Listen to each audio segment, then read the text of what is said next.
Hey, what's up guys? Mike Red Fox. In this video, we're going to build this beast of a mining rig. This is an Octominer X12 Ultra. We're going to put 6 3090s in it, so stay tuned.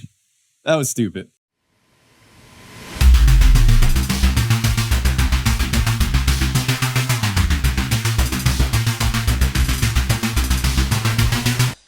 If you haven't seen my previous video on the Octominer X12 Ultra, I'll link it up in the card right there so you can check it out. It is a beautiful server case with a lot of really cool features built in. And in this case, although it's slotted for 12 GPUs, I'm going to do 6 for my 3090s because many of you probably know that the 3090s run pretty hot and not every single one has had thermal pads replaced in it. So I really want to see how they do here with these amazing Octominer fans that are going to send a ton of airflow through the cards. It's set up with 3 1200 watt HP server power supplies, which is going to be plenty for my needs here. So GPUs I'm going to be using, I'll just show you them as we go. So this is a Gigabyte Vision 3090. This one does have the pads replaced in it. Then I have an EVGA For the Win 3. 3090 does not have the pads replaced. Actually, none of the rest of these do. I only did that one. I have 2 more Gigabyte 3090s right there. I have an Asus TUF 3090 ready to go in. And then last one I have ready to go is this Founders Edition 3090, which I'm really curious how this is going to do in a server case. So I'm going to get these slotted in here, get them powered up, and I'll just talk through some things as we go. So here's what I'm thinking. I think I'm going to start from this end and just do 1, 2, 3, 4, 5, 6. That way I get spacing between the GPUs, some spacing on the end. So let me get those going. I have no real rhyme or reason to where I'm going to put, what cards I'm going to put in first, but let's get started. So EVGA 3090. Gigabyte Gaming is next.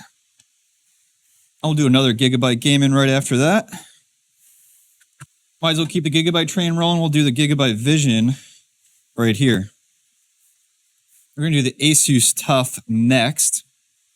And last one we're going to do is the Founders Edition card all the way here on the end. All the GPUs are installed and screwed down, except the Founders Edition card. The screw holes in the Octominer don't line up, and I probably should have put this card somewhere else because now I'm noticing that the fans, it has fans on both sides sitting real close to the edge of the frame here, but we'll test it out. Maybe I'll have to change it up.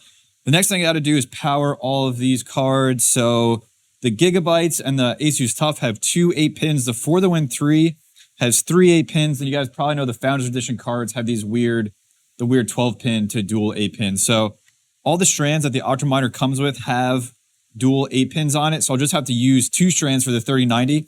So let me get all of this wired up and then we'll check right back in. Everything's looking good. Everything's wired up.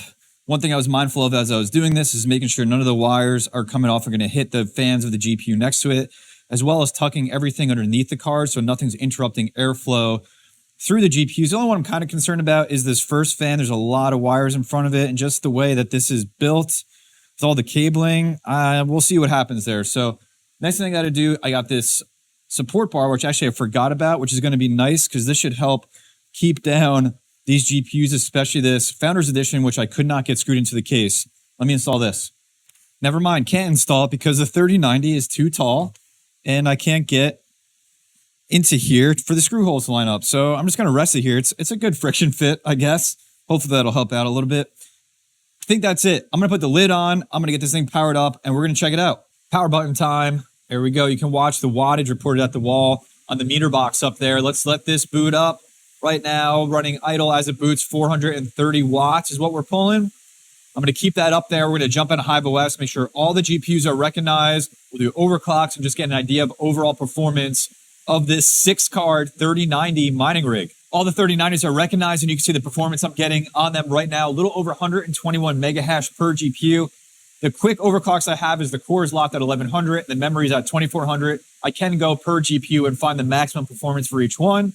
And you can see the wattage being reported at the wall right now over on the meter box, which is 2100 watts, a little over 2100 watts for this entire setup. The thing I'm really excited about is none of the cards are thermal throttling. The Octominer fans are doing their job, pushing air through the cards. To get a little more efficient, I can go again by each GPU, go by the fans on each GPU, set the fans on the Octominer. So that's some tinkering I will do coming up. But overall, absolutely stoked. Performance of this is insane. Let's look at the miner to see the overall performance of this rig is doing 728 mega hash for all 6 3090s. Let me power this off so I can hear myself talk, and we're gonna wrap up this video. So that's it, guys. Hope you enjoyed the video. Hit the like button if you did. Sub to the channel for more GPU mining content. Join my Discord if you want to chat. I also have an Instagram now. If you want to follow me on there, I'm having a lot of fun doing that. Red Fox Crypto. Link for all that stuff is down in the description. And as always, please take care of yourself, take care of each other, and I'll see you in the next video. Awesome.